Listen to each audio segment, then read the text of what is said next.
We're going to take a look at the tropics. We've been waiting for a while to see if we could get another named storm. Debbie is the next name on the list.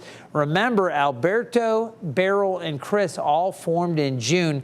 Beryl lasted into July, but these other two really early season systems, and it's been a while since we've had a named system to deal with.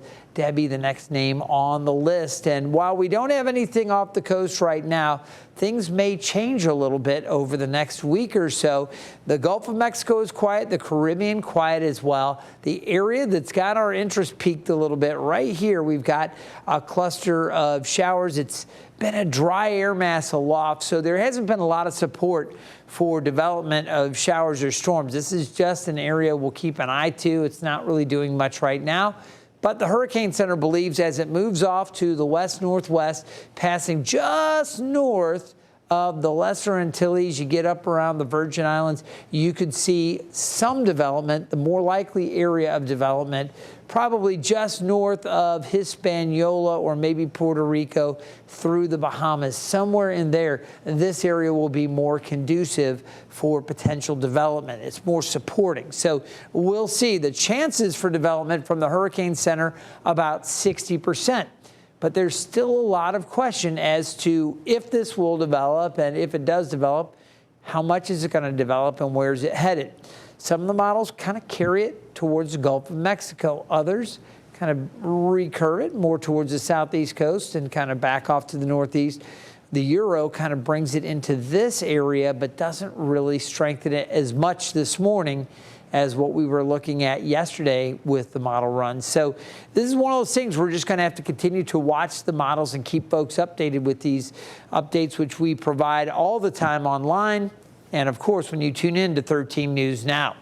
Let's take a look at the two models here. I want to show you the Euro and the GFS. The GFS represented in these yellow lines, and these are lines of equal pressure. So just gives you kind of a feel.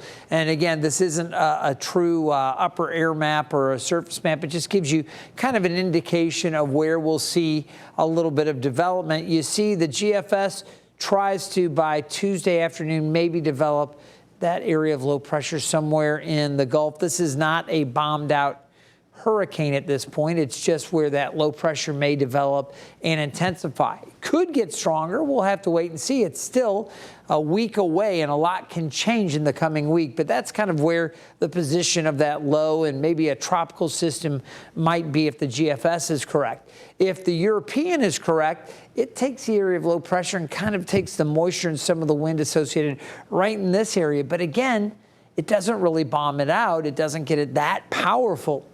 Yesterday, some of the runs with the Euro were bringing it closer to the coast and making it a little bit stronger. So the fact that it's a little bit weaker here with this morning's projection at least offers a little bit of hope that maybe this thing won't develop that way or that it will be a weaker system. Of course, the upcoming runs could show a lot more strengthening and a lot of development here.